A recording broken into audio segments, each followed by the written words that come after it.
جیسے کہ میں عرض کر رہا تھا بھائیوں کے سامنے کہ وہ پوری ایک پلاننگ کے ساتھ جو ہے وہ انہیں جو ہے یعنی کہ شام کی سرحد کی طرف موڑا گیا، اور شام کی سرحد پہ موڑ کے لے جا کے کربلا کے راستے پر شہید کیا گیا، کیونکہ اس کی بنیادی وجہ یہ تھی کہ وہ لوگ اس بات کو اچھی طریقے سے جانتے تھے کہ نعمان بن بشیر رضی اللہ تعالیٰ عنہ جو کوفے کے گورنر تھے، انہیں گورنرشپ سے ہٹا دیا گیا ہے، اور ظاہر ہے کہ جب انہیں گورنرشپ سے ہٹا دیا گیا تو ان کی جگہ کسی گورنر کو بھیجا جا رہا ہوگا، اور رستے میں وہ اور اس کی پروٹوکول کی سواریاں آ رہی ہوں گی۔ اب اس مثال اس بات سے سمجھیں کہ اگر یہاں پر ایک آدمی مار دیا جاتا ہے، اب پیچھے پولیس کی موبائلیں آ رہی ہوں گی، تو پہلا شک کس پہ جائے گا؟ ایک عام آدمی پہ یا پولیس کی موبائلوں پہ؟ بھئی مثال ہے، ایک آدمی مار دیا گیا، یہاں پہ قاتل بظاہر نظر نہیں آ رہا، اور پیچھے سے جو نا پولیس کی گاڑیاں آ رہی ہیں اس کی، تو ظاہر سیدھا شک ان پہ جائے گا، کیونکہ ہتھیار بردار اب ہیں ہی کون؟ یہ لوگ ہیں کہ جن پہ شک جائے گا۔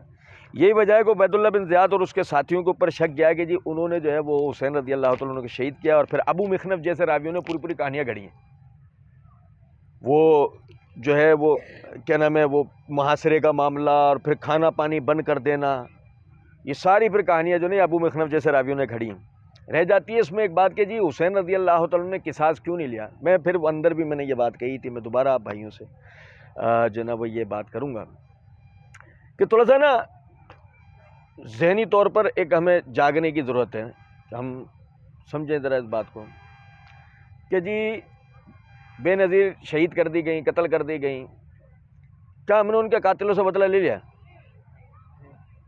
کون سے دور میں؟ کہ جب ہمارے پاس سی سی ٹی وی کیمراز ہیں، جب ہمارے پاس ڈرونز ہیں، جب ہمارے پاس جو ہے وہ یعنی کہ مطلب ایجنسیز ہیں۔ اچھا پھر مزے کی بات ہے کہ ہمارے ہاں کچھ لوگ اپنے اندازے لگا کے قاتلین کو بھی جانتے ہیں یا نہیں؟ جانتے ہیں نا، اپنے اندازے لگا کے ہم قاتلین کو بھی جانتے ہیں کہ بھائی یہ قاتلین ہیں بے نظیر کے، لیکن اس کے باوجود ہم نے بدلہ نہیں لیا۔ اس کی وجہ کیا؟ وجہ صاف ہے بالکل، بس سیدھی بات ہے کہ ہم آدمی ثابت ہو جائے کہ جی یہ آدمی ہے، اس آدمی پہ ٹرائل چلیں گے، اور ٹرائل چلنے کے بعد جی اس کو جو ہے وہ سزا دی جائے گی، ایسے نا ہمارا قانون کا معاملہ ہے۔ اب ہاں تو کیفیت یہ ہے کہ ہم خود یاروں سے یہ بات سنتے ہیں کہ کسی 1 2 4 6 آدمیوں نے یہ کام نہیں کیا، بلکہ ایک بہت بڑا ایک لشکر ایک تھا، بلوائی پورے بہت سارے تھے جنہوں نے آ کر یہ کام کیا، وہ شہید کرتے ہیں، وہ شہید کر کے غائب ہو جاتے ہیں، بھاگ جاتے ہیں، بالکل ایسے جیسے انہوں نے عثمان رضی اللہ عنہ کو شہید کیا، بالکل ایسے جیسے انہوں نے حسن رضی اللہ عنہ پہ حملہ کیا تھا، اور بالکل ایسے کہ جیسے انہوں نے حسین رضی اللہ تعالیٰ عنہ آپ کے پورے اہل خانہ کو شہید کیا ہے۔ اب آپ خود سوچیں کہ کیا پرٹیکولر ہم لوگوں کو نکال کے لا سکتے ہیں صحیح سند سے کہ یہ حضرات قاتلین تھے اور ان کا یہاں سے تعلق تھا اور ان کے ایما سے جو نا یہ آئے تھے؟ یہ ہم نہیں نکال کے لا سکتے اس دور، یعنی آج کے دور میں جبکہ ہمارے پاس سی سی ٹی وی کیمراز ہیں، آج کے دور میں جب ہمارے پاس یہ ایجنسیز ہیں، اس دور میں تو یہ سب کچھ بھی نہیں تھا، کچھ بھی، وہاں تو بہت زیادہ یہ بات مشکل تھی، لیکن اس کے بعد بھی بعض ہمیں روایات سے پتہ لگتا ہے کہ فلاں قاتل تھا، فلاں قاتل تھا، مگر وہ سب احتمالات ہیں، ان میں سے بعض چیزوں کی تصدیق صرف شواہد و قرائن کی صورت میں کی جا سکتی ہے، حقیقی بنیاد پہ کسی کی بھی تصدیق یا تکذیب نہیں کی جا سکتی۔ جی ہاں نا، وہ میں یہی تو کہہ رہا ہوں نا، ثابت نہیں ہے نا، بس سند ہے، پہلے وہ تو ثابت ہو کہ وہ سر پیش کرنے والی روایت ثابت ہے، میں یہ کہہ رہا ہوں نا کہ اگر مثال کے طور پر روایت جو ہے وہ ثابت ہوتی ہے تو پھر تو سمجھ میں آتا ہے کہ بھائی آدمی قاتل ہے، اگر وہ روایت ہی ثابت نہیں ہوتی تو اس صورت میں مسئلہ ہو جاتا نا۔ اچھا جی، پھر سوال ہے کہ محدثین نے یزید سے حدیث نہیں لی، اس بات میں کتنی صداقت ہے؟ بھائی کیوں لیں گے؟ ہزاروں مسلمانوں سے نہیں لی، اس کا ڈپارٹمنٹ ہی نہیں تھا۔ اس کی مثال آپ کو چھوٹی سی چیز سے دیتا ہوں، آپ کی تعلیم کتنی؟ 10 کلاس، کوئی مسئلہ ہی نہیں، زبردست ہے۔ آپ کی تعلیم کتنی ہے بھائی جان؟ آپ سے کہہ رہا ہوں، آپ سے 12ویں۔ کوئی ہمارے پاس ایسا بھائی ہے جو سائنس کا طالب علم ہو اور ایسی کیفیت میں ہو کہ پڑھا سکتا ہو؟ ہے کوئی ایسا بھائی ہم میں سے؟ آپ ہے نا، آپ نے سائنس پڑھی ہوئی ہے، تو آپ یہ بات بتائیں آپریشن کیوں نہیں کرتے مریض کا؟ یہ خامی ہے؟ یہ کوئی خامی ہے؟ یہ کوئی عیب ہے کہ اگر اس اللہ کے بندے نے سائنس پڑھ رکھی ہے غریب نے، اور اس نے اگر میڈیکل نہیں پڑھی ہوئی ہو تو یہ اس کا عیب ہے؟ نہیں، یہ ان کا عیب نہیں ہے۔ یاد رکھیں اس بات کو کہ بہت سارے حضرات صحابہ میں سے، تابعین میں سے، تبع تابعین میں سے جن سے محدثین حدیث نہیں لی، کیونکہ ان کا یہ ڈپارٹمنٹ نہیں تھا۔ علم جن کا ڈپارٹمنٹ ہوگا انہی سے لیا جائے گا نا۔ جن کا ڈپارٹمنٹ جنگ ہوگا ان سے جنگ لیا جائے گا، جن کا ڈپارٹمنٹ سیاست ہوگا ان سے سیاست لیا جائے گا، جن کا ڈپارٹمنٹ انسانی خدمت ہوگا ان سے انسانی خدمت لی جائے گی۔ یہ ہے سارا معاملہ۔ ہند رضی اللہ عنہا نے سیدنا حمزہ کا کلیجہ چبایا، یہ بات اگرچہ ثابت نہیں لیکن محدثین و مورخین نے ایسی بات یا اس جیسی احادیث کو ذکر کیوں کیا؟ دیکھو میں آپ کو ایک بات بتاؤں، بازار میں جعلی نوٹ ہے یہ ہمیں پتہ ہے نا۔ بینک کیا کرتا ہے کہ جعلی نوٹ کے لیے ایک اتنا بڑا نا کیلنڈر لگا دیتا ہے، ایک شناخت کے علامت لگا دیتا ہے، ایک پیج لگا دیتا ہے، اس میں جعلی نوٹ کی شناخت یا اصلی نوٹ کی شناخت لگا دیتا ہے کہ بھئی ایک اصلی نوٹ میں یہ علامات ہوتی ہیں کہ یہ اصلی نوٹ ہے۔ بینک ایسا اس لیے کرتا ہے تاکہ آپ ہم میں سے کوئی بھی کاروبار کرنا بند نہ کر دے کہ بھئی بازار میں چونکہ جعلی نوٹ آ چکا ہے، اور سیدھی بات ہے کہ جب جعلی نوٹ آ چکا ہے اور ہم پھر کاروبار تو نہیں کر سکتے، اگر ہمیں جعلی نوٹ آ گئے تو ہمیں نقصان ہوگا نا۔ تو یہ بات سمجھیں کہ بینک نے وہ بنا کے دے دیا، کیونکہ آپ اسے روک نہیں سکتے تو کم سے کم اتنا تو جائے گا۔ اب آپ سمجھیں اس بات کو کہ جو محدثین نے جو ضعیف روایات بیان کی ہیں، تو ضعیف روایات کے پیمانے کہ کسی روایت کی تصحیح و تضعیف کے مسئلے کو سمجھنا، اس کے قبول و رد کا جو معاملہ ہے، محدثین نے اس کو بیان کر دیا اور اس کے بعد خبریں نقل کر دی۔ کیونکہ یاد رکھیں اس بات کو کہ حدیث کی تصحیح و تضعیف کا معاملہ یہ آپ کی اپنی ذاتی تحقیق اور اجتہادی امور پر مبنی ہوتا ہے۔ بعض اس کی ایسے سمجھیں مثال کے طور پہ ایک آدمی ایک چیز کا گواہ ہے ہونے کا، ایک آدمی ایک چیز کا ہونے کا گواہ ہے، اور ایک آدمی صرف ایسا ہے جس نے اس چیز کا تذکرہ نہیں سن رکھا ہے۔ مثال کے طور پر میں آپ سے کہوں کہ اس جگہ اس پارک کے اندر جنات ہیں، تو یہ آپ نے چونکہ دیکھا ہوا نہیں ہے تو آپ اس کو انکار کر سکتے ہو، لیکن ایک ایسا آدمی جس نے مثال کے طور پہ دیکھا ہوا ہے اس کی گواہی زیادہ اہمیت کے حامل ہوگی۔ تو گواہی کے قبول و رد میں جس نے دیکھا، جس نے جانا، اس کا بیان کرنا بنسبت اس کے جس نے دیکھا بنی وہ زیادہ اہمیت کا حامل ہے۔ اب آپ دیکھیں کہ فرض کریں بعض حضرات کے نزدیک کوئی راوی یعنی کہ اس کے ضعیف ہونے کے جو شواہد جو ثبوت ہیں وہ ان کے پیش نظر نہیں تھے، انہوں نے اس روایت کو ذکر کر دیا۔ اب فائدہ ہمیں یہ ہوا، ہمیں جعلی نوٹ کا پتہ لگ گیا۔ اگر یہ بازار میں رہتا، اس کے میں شناخت نہیں ہوتی تو بہت ممکن تھا ہم اسے صحیح سمجھ کے قبول کر لیتے۔ محدثین نے اس کو بھی بیان کر دیا، تصحیح و تضعیف کے قواعد بھی بیان کر دیے، ہم ان اخبار کو، ان چیزوں کو، ان روایات کو اس کی روشنی میں پرکھ سکتے ہیں، سمجھ سکتے ہیں۔ اچھا جی، مشاجرات صحابہ بیان کرنا کیسا ہے؟ میں نے اس کا سوال سب سے پہلے اس کے اندر دیا ہے کہ ایک عام آدمی ہے، میں آپ کو ایک چھوٹی سی بات بتاتا ہوں، ایک سمجھیے گا ذرا اس بات کو۔ آپ کے لیے نماز پڑھنا مفید ہے، فرض ہے نا آپ پہ، کیسے پڑھنا ہے یہ بھی مفید ہے، کیونکہ اس کی وجہ یہ ہے کہ اللہ رب العزت نے قرآن مجید کے اندر حکم دیا ہے اس بات کا، فَإِنْ آمَنُوا فَاذْكُرُوا اللَّهَ كَمَا عَلَّمَكُمْ، جب تم حالت امن میں ہو تو تم نماز ایسے پڑھو گے جیسے ہم نے تمہیں پڑھنا سکھایا ہے۔ اس کا مطلب نماز کا ایک پرٹیکولر طریقہ ہے، نماز پڑھنا آپ پہ فرض ہے، اس کا طریقہ بھی سمجھنا آپ کے لیے ضروری ہے۔ اب آپ کو یعنی کہ اگر نماز کا طریقہ یعنی نماز کی فرضیت سمجھائی جائے اور اس کا طریقہ اگر آپ کو بتایا جائے تو اس سے آپ کو بھی فائدہ اور مجھے بھی، ایسا ہے یا نہیں؟ اللہ رب العزت نے فرمایا کتب علیکم الصیام، تم پہ روزے رکھنا فرض کیا گیا ہے، لعلکم تتقون، تاکہ تم پرہیزگاری حاصل کرو۔ اب آپ کے اندر تقوی کو لانے کے لیے، تقوی کو یعنی کہ بڑھانے کے لیے اگر آپ کو روزے کی ترغیب دلائی جائے اور روزے کے مسائل سمجھائے سکھائے جائیں تو یہ آپ کے لیے مفید ہے، یہ ہمارے لیے مفید ہے۔ لیکن سمجھیں ذرا اس بات کو کہ اگر آپ کو تاریخی کچھ واقعات بتائے جائیں جس سے آپ کا کسی قسم کا کوئی لینا دینا نہ ہو اور آپ کی عملی زندگی کے اندر کسی بھی قسم کا اس سے فائدہ نہ ہو رہا ہو، تو بتائیے ہم سب اپنا ٹائم ویسٹ کر رہے ہیں نہیں کر رہے ہیں؟ بتائیے۔ جیسے میں آپ کو ایک مثال دیتا ہوں ایک چھوٹی سی، کیا خیال ہے کہ آپ میں سے پتہ نہیں بھائیوں کو یاد ہو نہ ہو، پہلے وہ ایک پی ٹی وی پہ ڈرامہ آتا تھا اینک والا جن، یاد ہے آپ کو؟ آتا تھا۔ اب اس کے اندر کے کریکٹرز کے اوپر ہم بات شروع کر دیں کہ بھئی ہامون جادوگر اور فلاں اور یہ اور وہ، ہم اس کے اوپر بات شروع کر دیں، ظاہر ہے وہ فرضی قصے کہانیاں ہیں، آپ اس کے اوپر یہی کہو گے کہ چلو اگر وہ حقیقی بھی ہوتے تو ہماری ذاتی زندگی میں ہمیں کیا فائدہ ہے۔ اچھا چلو اور آسان کر دیتا ہوں آپ کو، میں آپ کو جنات کا حلیہ بتانا شروع کروں کہ بھئی جنات کا اصلی حلیہ ایسا ہوتا ہے، تو اس سے آپ کو کیا فائدہ ہوگا؟ کل کو آپ جنات جیسے بال رکھ لو گے یا ان کے جیسے سینگوں پہ دھار لگوا لو گے کہ سینگ رکھ لی اور سینگوں پہ دھار لگوا لی؟ ایسا ہے کوئی سلسلہ؟ کچھ بھی نہیں۔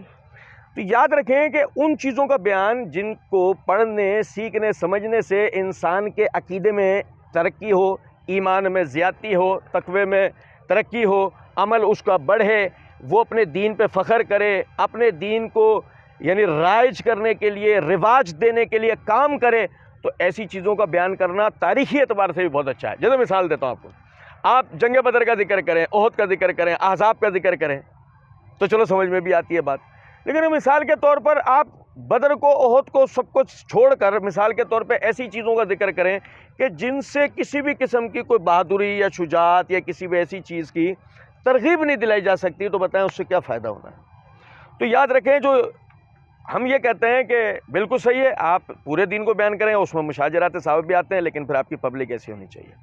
ہمارے بعض بھائی ناراض ہو کے کہتے ہیں کہ نہیں جی یہ کیا بات ہوئی، آپ کیسے پیمانہ طے کر سکتے ہیں کہ جی فلاں سیکھے گا اور فلاں نہیں سیکھے گا؟ بڑا آسان ہے اس کو طے کرنا۔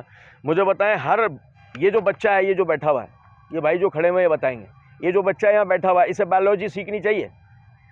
آپ بتائیں اس کو؟ نہیں، اس عمر میں ہے نا، اسٹیپ بائی اسٹیپ پروسیجر ہوتا ہے، ابھی ہم اس کو نہیں سکھا سکتے۔ اس کو الجبرا سیکھنی چاہیے؟ ابھی کی بات کر رہا ہوں نا، ابھی سیکھنی چاہیے؟ نہیں۔ یاد رکھیں اس بات کو، دین اسلام کے بہت سارے معاملات ایسے ہیں کہ جس کو اسٹیپ بائی اسٹیپ، بقول بھائی کے اسٹیپ بائی اسٹیپ سکھائے جاتے ہیں، کیونکہ آپ کا ذہنی ارتقا وہاں تک بعض مرتبہ نہیں پہنچ پاتا۔ کسی بھی چیز کی باریکی کو، کسی بھی چیز کی اہمیت کو، کسی بھی چیز کی حقیقت کو، کسی بھی چیز میں موجود عبرت کے پہلو کو، کسی بھی حکم یا تاریخی واقعے میں موجود نصیحت کو، یہ بعض مرتبہ سمجھنے کے لیے ہمیں عمر چاہیے ہوتی ہے، اور جب آپ کی وہ عمر ہو جاتی ہے، وہ چیز کا جب آپ کے سامنے بیان ہوتا ہے تو آپ کے لیے فائدہ مند بھی ہوتی ہے۔ یہ بچہ اتنی دیر سے ہم سے سن رہا ہوگا، اگر اس سے پلٹ کے صرف اتنا پوچھ لیا جائے کہ ہم نے 3 بالکل قریب تر کے نام لیے تھے، بے نظیر بھٹو، مرتضیٰ بھٹو، عمران خان، نام لیے تھے، یہ کون ہے؟ اس بچے کو نہیں پتا ہوگا۔ پتا ہوگا؟ آپ ہم میں سے بعض کو عمران خان صاحب کا پتا ہوگا، بے نظیر کا پتا ہوگا، نہیں پتا ہوگا تو ہو سکتا ہے مرتضیٰ بھٹو کا نہیں پتا۔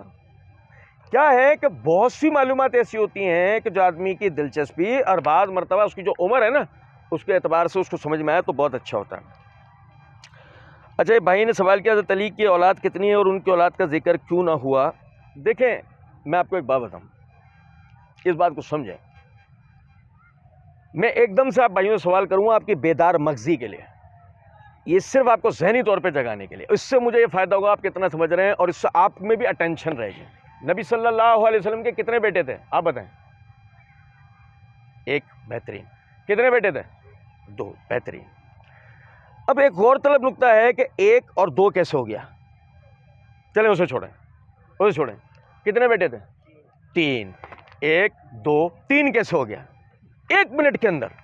اس کی وجہ یہ ہے کہ دیکھیں، سمجھے ذرا اس بات کو، وہی میں بھی تھوڑی دیر پہلے آپ کو کہہ رہا تھا کہ جب ہمارے لوگ یعنی دین کو بتا رہے تھے، یعنی ہم سب دین سمجھ رہے، سیکھ رہے تھے، اور جب ہمارے لوگ بتا رہے تھے تو وہ اس طرح بتا رہے تھے کہ ہر سال رمضان کے مہینے میں رمضان کے مسائل بتا رہے تھے، بقرعید کے مہینے میں، بقرعید کے دنوں میں بقرعید کے مسائل بتا رہے تھے، اور حج کے دنوں میں حج کے مسائل بتا رہے تھے، ہر سال محرم کے اندر واقعہ کربلا سنا رہے تھے، ہر سال جو ہے وہ 15 شعبان کے دن 15 شعبان جو ہے سنت ہے بدعت ہے یہ بتا رہے تھے، ہر سال دین کی وہی روایت ہے، حتیٰ کہ عید الاضحیٰ کا خطبہ سننے جا رہے ہیں تو ہر سال وہ اسماعیل علیہ السلام کی قربانی کے واقعے سے شروع ہو رہا ہے۔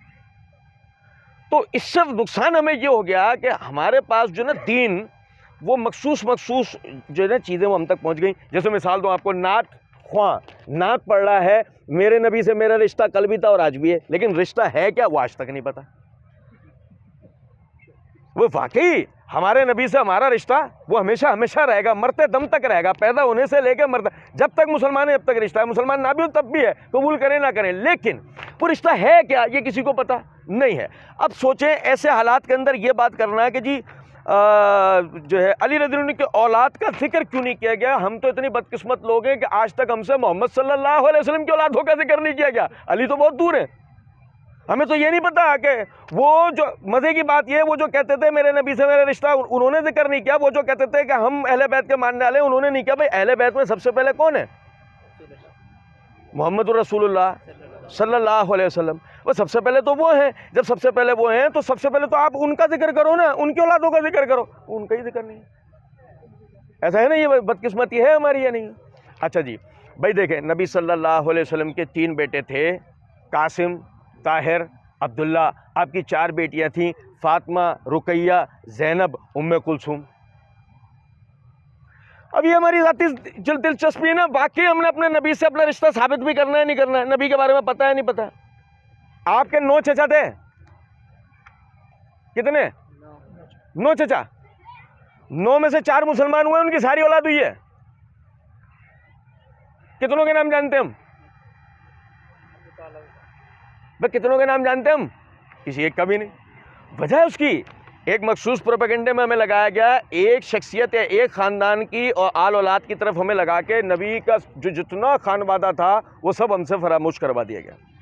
نبی کے گھرانے کا ہر وہ فرد جو مسلمان ہوا وہ ہمارے سروں کا تاج ہے، وہ ہمارے لیے مشعل راہ ہے۔ نبی صلی اللہ علیہ وسلم نے حجۃ الوداع کے دن خطبہ دیا اور فرمایا میں تمہارے درمیان 2 چیزیں چھوڑ کے جا رہا ہوں، جب تک اس کو مضبوطی تھامے رہو گے کبھی گمراہ نہیں ہوگے، ایک اللہ کی کتاب، دوسرے میرے اہل بیت، اور 3 دفعہ دہرا کے آپ نے کہا کہ میں اپنے اہل بیت کے معاملے میں تمہیں اللہ سے ڈرنے کا حکم دیتا ہوں۔ اور آج ہماری کیفیت یہ ہے کہ اللہ کے رسول کے اہل بیت میں مجھے بتائیں نبی صلی اللہ علیہ وسلم کی کتنی بیویاں تھیں؟ ان کے کیا نام تھے؟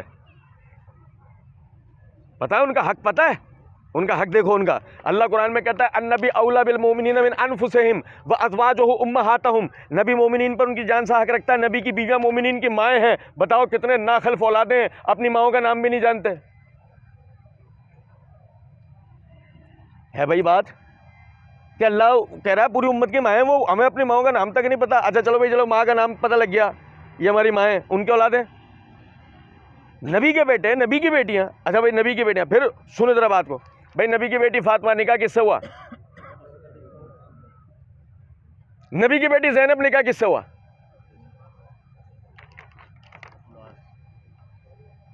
بتاؤ۔ نبی کی بیٹی رقیہ نکاح کس سے ہوا؟ نبی کی بیٹی ام کلثوم نکاح کس سے ہوا؟ پتہ ہی نہیں۔ سمجھے ہیں بات کو یا نہیں؟ اگر اب واقعی اہل بیت کا حق ہم ماننے والے ہوتے تو آج اس سارے اہل بیت کا ذکر ہمیں پتہ ہوتا یا نہیں پتہ ہوتا؟ سعید بن زید رضی اللہ تعالیٰ عنہ سے پوچھا گیا، یہی حدیث، اسی حدیث کے راوی ہیں سعید بن زید، ان سے پوچھا گیا کہ حضرت یہ جو اہل بیت ہیں اس سے مراد کون لوگ ہیں؟ تب آپ کی بیویاں نہیں ہیں کہ آپ کی بیویاں تو ہیں، مگر اس سے مراد آپ کے جو عصبی رشتہ دار ہیں وہ بھی ہیں، مثلا حضرت جعفر ہیں، حضرت عقیل ہیں، حضرت عباس ہیں اور آل علی۔ اب آل عباس کو ہم کیا جانتے ہیں؟ آل عقیل کو ہم کیا جانتے ہیں؟ آل جعفر کو ہم کیا جانتے ہیں؟ نہیں، ذکروں میں ذکر نہیں سنا کبھی ہم نے، کیونکہ ہوتا ہی نہیں، پروپیگنڈا ہے نا، ایک مخصوص قسم کا پروپیگنڈا ہے کہ صرف علی اور ان کے اولادوں کا تذکرہ ہوگا اور باقی کسی اہل بیت کا ذکر نہیں ہوگا۔ اس کی وجہ ہے باقی جتنے اہل بیت تھے تمام صحابہ کے ساتھ تھے، اگر ان کا ذکر ہو گیا تو آپ کو بقیہ تمام صحابہ کو لازمی ماننا پڑے گا، اور ایسے ایسے نام ان کے اندر آئیں گے جن سے آج آپ کو کسی نہ کسی طرح یعنی متنفر کرنے کی کوشش کی گئی ہے، مگر اہل بیت ان سے راضی تھے۔ اب میری بات سمجھ رہے ہیں؟ اچھا جی، سیدنا عمار بن یاسر کا قاتل کون ہے؟ اس حوالے سے کوئی صحیح روایت نہیں ہے کہ فلاں آدمی قاتل ہے، انہیں باغیوں نے شہید کیا، جیسے کہ خود حدیث کے اندر آتا ہے جمع کا صیغہ تقتلوا الفئۃ الباغیہ، جمع کا صیغہ ہے، کوئی پرٹیکولر قاتل کا ذکر نہیں ہے، آپ کو باقاعدہ ایک ہجوم کے اندر جو ہے شہید کیا گیا تاکہ اصل قاتل کا پتہ نہ لگ سکے۔ اہل بیت کو لازم پکڑنے کا کیا مطلب ہے؟ اہل بیت کو لازم پکڑنے کا بنیادی مطلب یہ ہے کہ نبی اکرم صلی اللہ علیہ وسلم نے دین اسلام کو ان کے سامنے بیان کیا ہے۔ بھائی میرے بہت غور طلب بات ہے، یہ ہم آپ غسل کرتے ہیں، بھائی نبی صلی اللہ علیہ وسلم سے زیادہ حیا کرنے والا تو کوئی نہیں تھا نا۔ میں اس کی آپ کو ایک مثال بتاتا ہوں، آپ سب بھائی طالب علم ہیں، میرے بھائیوں کی طرح ہیں، دین میں بعض چیزیں سمجھنے کے لیے نا یعنی کہ حیا بہت اچھی چیز ہے، لیکن بعض چیزیں سمجھنے کے لیے ہمیں یعنی کہ حیا کو ایک طرف رکھنا ہوتا ہے۔ نبی صلی اللہ علیہ وسلم تربیت دے رہے، سکھا رہے،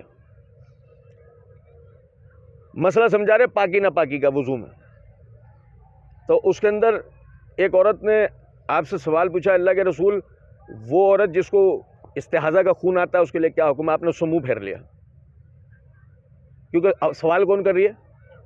آپ ایک بڑے حیا والے تھے نا، آپ کے اندر ایک دم حیا آ گئی اس کو لے کے، آپ نے اس سے منہ پھیر لیا۔ اس نے دوسری مرتبہ سوال کیا، آپ نے پھر اس سے منہ پھیر لیا، یہاں تک کہ عائشہ صدیقہ رضی اللہ تعالیٰ نے اس کو اپنی طرف کھینچا اور اس کو مسئلے کا جواب دیا۔ اب یہاں سے میری ایک بات سمجھے گا، یہ استحاضہ والی عورت کے لیے وضو کا کیا حکم ہے؟ یہ اس کو کس نے مسئلہ سمجھایا؟ عائشہ صدیقہ رضی اللہ تعالیٰ عنہا نے۔ وہ کون ہے؟ نبی صلی اللہ علیہ وسلم کی زوجہ ہیں، آپ کے اہل بیت ہیں۔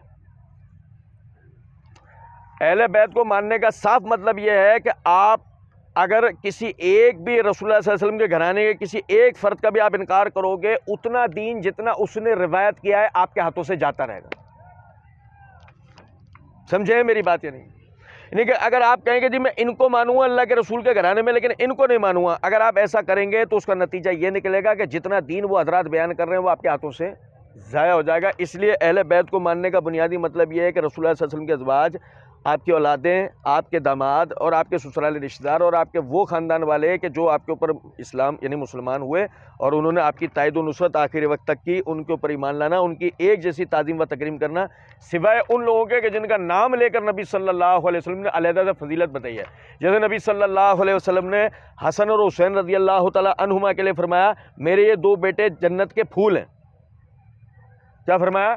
یہ جنت کے، یہ علیحدہ سے ان دو حضرات کی فضیلت ہے، تو ان دو حضرات کو اس فضیلت کے ساتھ ماننا ہے جو باقی کسی اور کے لیے بیان نہیں ہوئی ہے. نبی صلی اللہ علیہ وسلم نے فاطمہ رضی اللہ تعالیٰ عنہ کے لیے فرمایا یہ جنت کی عورتوں کی سردار ہیں، تو انہیں فاطمہ رضی اللہ تعالیٰ عنہ کو اسی فضیلت کے ساتھ تسلیم کرنا ہے، انہیں اسی طریقے سے ماننا ہے. اچھا، یہ سوال بھائی نے کیا، سیدنا امیر معاویہ رضی اللہ تعالیٰ عنہ پر الزامات جو تاریخ میں لگائے گئے ان کی حقیقت مختصر کیا ہے؟ ان کی حقیقت مختصراً میں آپ کو چند جملوں میں عرض کر دیتا ہوں. تفصیلات کے لیے ہمارا یوٹیوب چینل محمدی لائبریری یوٹیوب چینل ہے ہمارا، اس کو آپ سبسکرائب کر لیں، اس کے اندر ان سارے اعتراضات کے جوابات علمی انداز میں دیے گئے.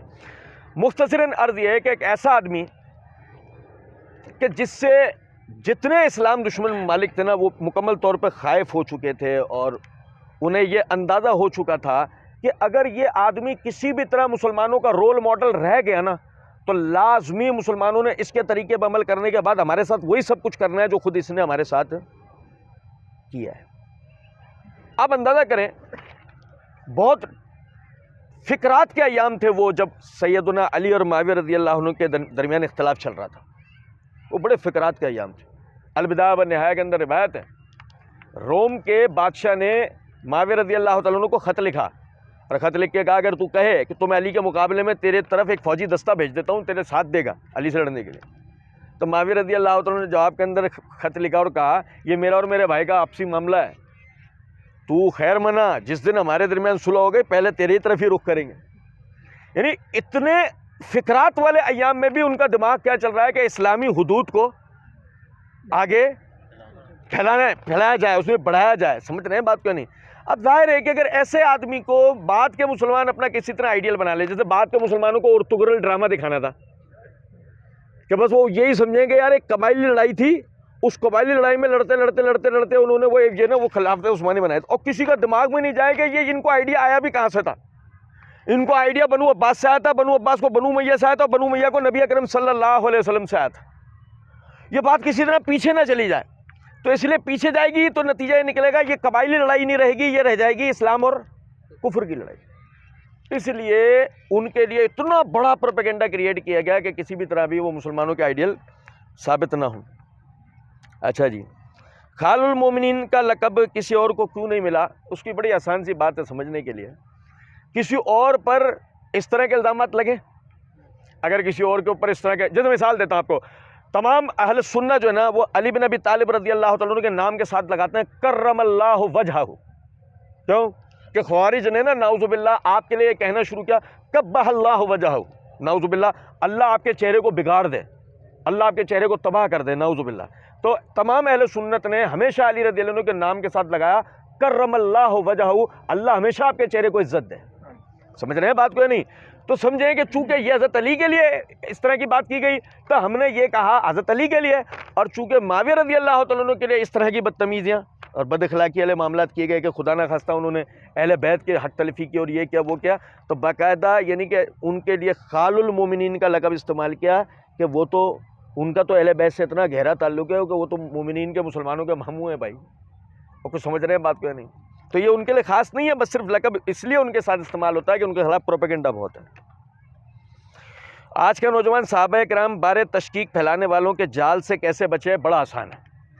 دیکھیں میرے بھائی، ہم آپ کو یہ نہیں کہتے کہ آپ کسی کو سنیں نہیں، لیکن ہم آپ سے یہ کہتے ہیں کہ جس کو سننا چاہ رہے ہیں ایک دفعہ اسے بھانپ گئے نا کہ وہ اس قسم کا آدمی ہے تو پہلے ان معاملات کو لے کے اپنی بیسک پڑھ لیں. اگر آپ اپنی بیسکس کو پڑھ لیتے ہیں، اپنے معاملات کو آپ سیکھ سمجھ لیتے ہیں، تو اس کے بعد آپ اس جیسے کتنے ہی لوگوں کو آپ سنتے ہیں، آپ کو کسی بھی قسم کا کوئی مسئلہ نہیں ہوگا۔ جیسے میں آپ کو ایک مثال دیتا ہوں کہ اگر آپ سے ایک آدمی، یا آپ سب کو میں ذہنی ایک بیداری کے لیے سوال کروں گا، مجھے اس کا جواب دیجیے گا۔ اگر ایک آدمی آپ سے سوال کرے نبوت کن 2 گھرانوں میں رہی ہے، آپ بتائیں؟ نہیں، بہترین، کوئی مسئلہ نہیں۔ بھائی جان آپ بتائیں، نبوت کن 2 گھرانوں میں رہی ہے ہمیشہ؟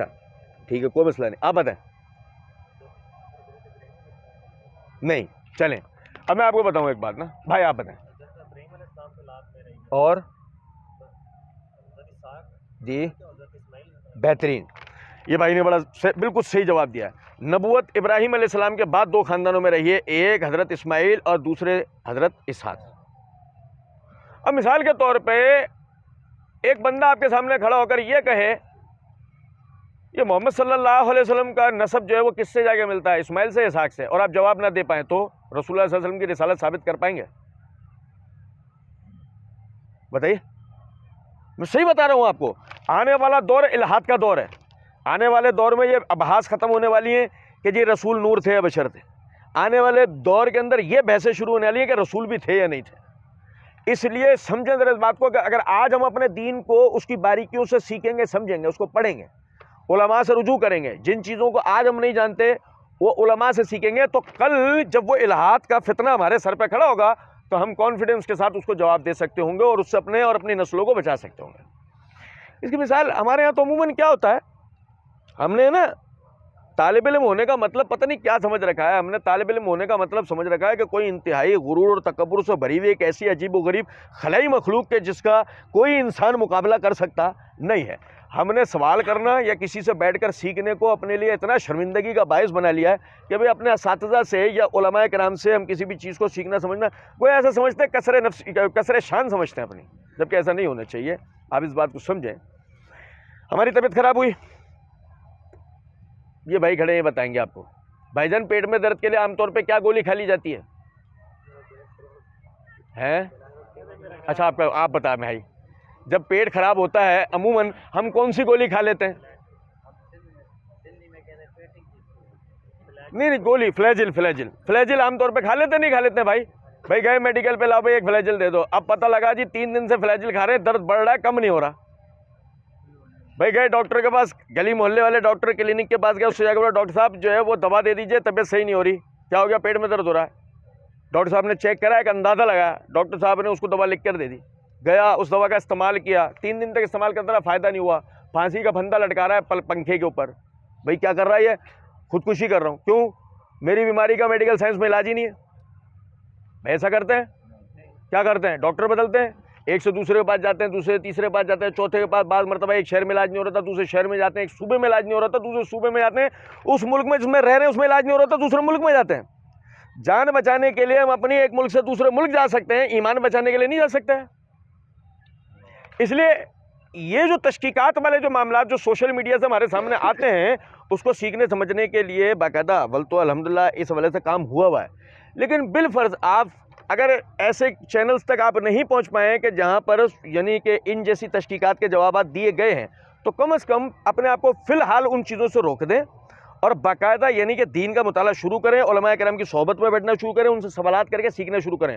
آپ کے قریبی کسی عالم کو جواب نہیں آتا، کوئی مسئلہ نہیں، دوسرے سے ملیں، تیسرے سے ملیں، چوتھے سے ملیں، 5ویں سے ملیں۔ یہ آپ کے ایمان کا معاملہ ہے، جیسے زندگی کے معاملے میں آپ نے ایک شہر سے دوسرے شہر کا سفر کیا، ایمان کے معاملے میں بھی کریں۔ اللہ رب العزت اسی ذریعے سے آپ کو جو ہے ہر قسم کی تشکیکات سے محفوظ رکھے گا۔ میرے خیال میں نماز کا وقت ہو رہا ہے، بقیہ اگر ہم نماز کے بعد یہ سلسلہ رکھیں تو بہتر ہوگا۔ ٹھیک ہے؟